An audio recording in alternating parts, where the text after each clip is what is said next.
ಈಗಾಗಲೇ ಯೋಗಾಸನದ ಮೂಲಕ 4 ವಿಶ್ವ ದಾಖಲೆಯನ್ನ ಹೊಂದಿರುವ ತನುಶ್ರೀ ಪಿತ್ರೋಡಿ 5ನೇ ವಿಶ್ವ ದಾಖಲೆಗೆ ಸಜ್ಜುಗೊಳ್ತಿದ್ದಾರೆ. 5ನೇ ವಿಶ್ವ ದಾಖಲೆಯಾಗಿ ಗೋಲ್ಡನ್ ಬುಕ್ ಆಫ್ ವರ್ಲ್ಡ್ ರೆಕಾರ್ಡ್ಗಾಗಿ ಚಕ್ರಾಸನ ರೇಸ್ ವಿಭಾಗದಲ್ಲಿ ಇದೇ ತಿಂಗಳ 22ರಂದು ಉದ್ಯಾವರ ಗ್ರಾಮ ಪಂಚಾಯಿತಿ ಮೈದಾನದಲ್ಲಿ ಪ್ರಯತ್ನಿಸಲಿದ್ದಾರೆ.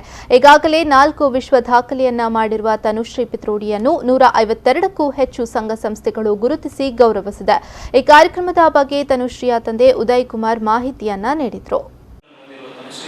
ತನ್ನ 5ನೇ ವಿಶ್ವ ದಾಖಲೆಯಾಗಿ ಗೋಲ್ಡನ್ ಬುಕ್ ಆಫ್ ವರ್ಲ್ಡ್ ರೆಕಾರ್ಡ್ನಲ್ಲಿ ಚಕ್ರಾಸನ ರೇಸ್ ವಿಭಾಗದಲ್ಲಿ ಇದೇ ಬರುವ 22/2/2020ರಂದು ಸಂಜೆ 4:30ಕ್ಕೆ ಉದ್ಯಾವರದ ಗ್ರಾಮ ಪಂಚಾಯತ್ ಕ್ರೀಡಾಂಗಣದಲ್ಲಿ ಈ ಒಂದು ದಾಖಲೆಗಾಗಿ ಪ್ರಯತ್ನಿಸುತ್ತಿದ್ದಾರೆ.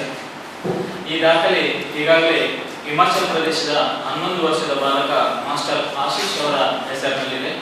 ಅವರು 100 ಮೀಟರ್ ಓಟವನ್ನು 3 ನಿಮಿಷ 34 ಸೆಕೆಂಡ್ಗಳಲ್ಲಿ ಮಾಡಿ golden book of world record ಮಾಡಿದ್ದಾರೆ.